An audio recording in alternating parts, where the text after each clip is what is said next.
आणि सुपरफास्ट बातमीपत्रामध्ये आता आपण घेणार आहोत राज्यातल्या प्रमुख शहरांमधल्या काही ठळक घडामोडींचा आढावा।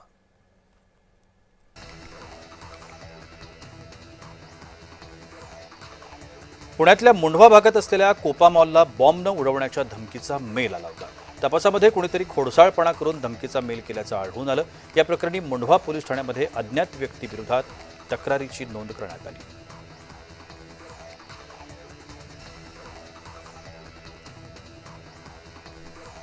अमेरिका इराणनं शस्त्रसंधी घोषित करताच सोन्या चांदीचे दर वाढले।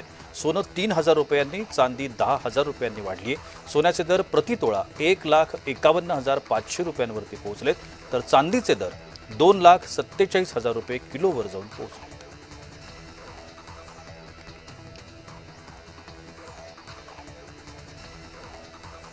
मुंबई महानगरपालिकेच्या रुग्णालयांमधल्या उपलब्ध खाटांची माहिती घरबसल्या आता मिळणार आहे। यासाठी ऑनलाईन डॅशबोर्ड विकसित केलं जात आहे।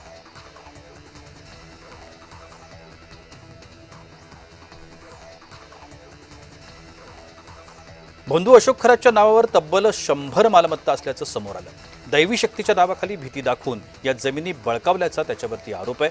कुटुंबियांच्या नावावर देखील 70हून अधिक प्रॉपर्टीज असल्याचं समजतंय।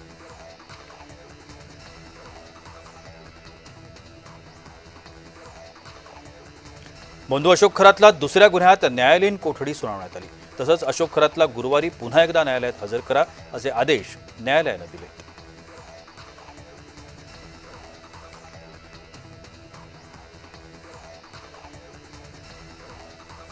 बंधू अशोक खरात प्रकरणामध्ये आणखी 10 ते 11 महिलांनी पुढे येत लैंगिक शोषणाचे गंभीर आरोप केले। धार्मिक विधी आणि पूजेच्या नावाखाली लैंगिक शोषण झाल्याचा आरोप त्यांनी केलाय। भीती दाखवून महिलांना जाळ्यात ओढल्याची धक्कादायक माहिती देखील या दरम्यान समोर आली।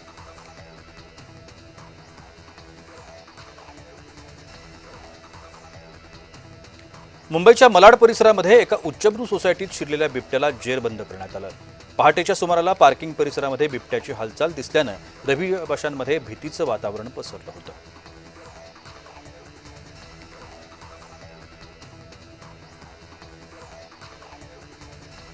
नवी मुंबई महानगरपालिकेचा अंतिम अर्थसंकल्प मध्यरात्री 2 वाजता मंजूर करण्यात आला। स्थायी समिती सभापती यांनी अर्थसंकल्प महासभेपुढे सादर केल्यानंतर त्यावर सर्व सदस्यांच्या सूचना घेण्यात आल्या। सदस्यांच्या सूचना ऐकून घेत मध्यरात्री 2 वाजता अर्थसंकल्प मंजूर करण्यात आला।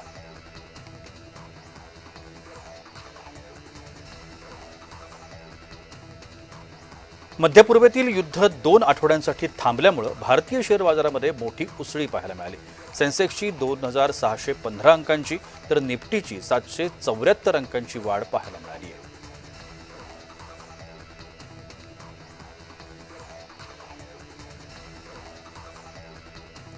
उन्हाळ्यामध्ये अखंडित वीज पुरवठ्यासाठी महावितरणकडून देखभाल आणि दुरुस्तीची कामं सुरू आहेत। यामुळे नागपूर शहरातल्या अनेक भागामध्ये आज काही तास वीज पुरवठा बंद असणार आहे। वीज वाहनांची दुरुस्ती आणि झाडांच्या फांद्यांची छाटणी केली जाणार आहे।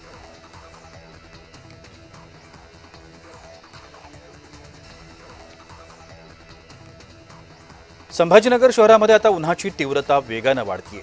गेल्या 5 दिवसांपासून शहराचा पारा 35 अंशांपर्यंत पोहोचलाय। हवामान विभागाच्या अंदाजानुसार येत्या आठवड्यामध्ये ही वाढ होऊन 39 अंशांपर्यंत पोहोचण्याची शक्यता आहे।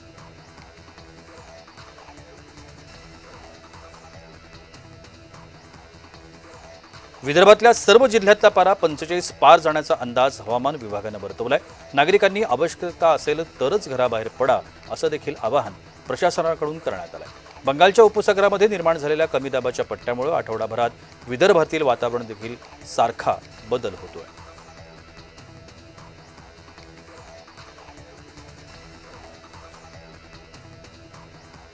एसटीच्या तिकीट दरांमध्ये 15 एप्रिलपासून 10% हंगामी वाढ करण्याचा निर्णय महामंडळानं घेतलाय।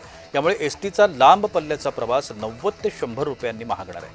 यामुळे उन्हाळी सुट्ट्यांमध्ये गावाला जाताना प्रवाशांना आता जादा पैसे मोजावे लागतील।